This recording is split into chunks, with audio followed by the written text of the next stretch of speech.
Hello বন্ধুরা, আজকের ভিডিওতে জানতে পারবে ইউটিউব চ্যানেলের নাম ও প্রোফাইল পিক কিভাবে চেঞ্জ করবে।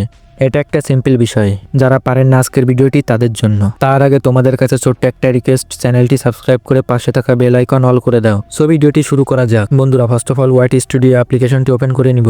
তারপর উপরে চ্যানেলের লোগোর উপর ক্লিক করে দিব। এইবার এই যে পেন আইকনে ক্লিক করে দিব।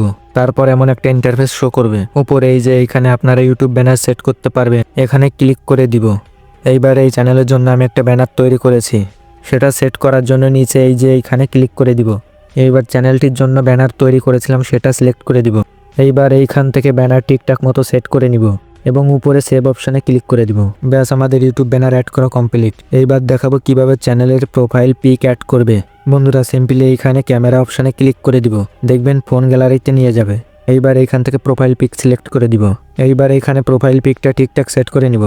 এইবার সেভ অ্যাজ প্রোফাইল পিকচারে ক্লিক করে দিব, তারপর সেভ করে নিব। আমাদের প্রোফাইল পিক অ্যাড করা কমপ্লিট। এইবার চ্যানেলের নাম পরিবর্তন করার জন্য সিম্পলি এই পেন আইকনে ক্লিক করে দিব। তারপর এই যে এখান থেকে চ্যানেলের নাম চেঞ্জ করতে পারবেন। আপনাদের দেখানোর জন্য আমি নাম চেঞ্জ করে দেখাবো। এখানে আমার চ্যানেল যেই ক্যাটাগরি সেই রিলেটেড একটা নাম দিব, যেমন টেক আপন। তারপর এই সেভ অপশনে ক্লিক করে দিব। আমাদের নাম চেঞ্জ করা কমপ্লিট। আমি যেভাবে দেখলাম আপনারাও ঠিক সেম প্রসেসে ইউটিউব ব্যানার, প্রোফাইল পিক ও নাম চেঞ্জ করতে পারবেন। সো আজকের মতো ভিডিওটি এখানে শেষ করলাম। ভালো থাকবেন, সুস্থ থাকবেন।